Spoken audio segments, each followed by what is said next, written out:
Chief Suba was called to court today to show cause why he should not be held in contempt for failure to produce more than 500 pages of documents relating to GPD's internal affairs investigation into the charges against 8 Guam police officers and 2 others accused in the beatings of 4 Chukis youths last year.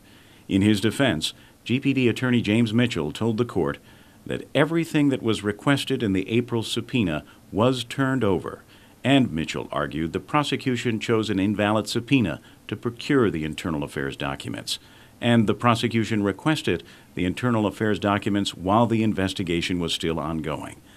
Judge Perez said he intended for this contempt hearing to be only a learning process. The message needs to be clear, said the judge, that a response to a subpoena is an ongoing obligation and does not stop when the subpoena is first issued. However, Judge Perez concluded by telling Police Chief Suba, "You're not going to jail, you're not going to be fined, but you have received a tremendous warning." Chief Suba said GPD never had any deliberate intention of withholding any documents.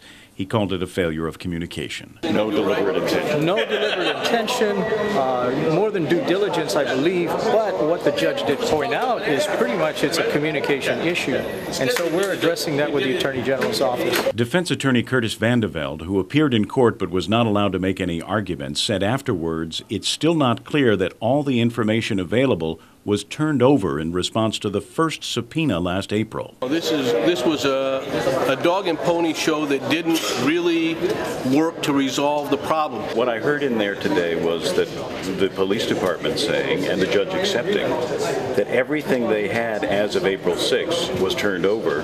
The problem from their perspective was that what followed on the continuing IA investigation was not turned over. Is that not true?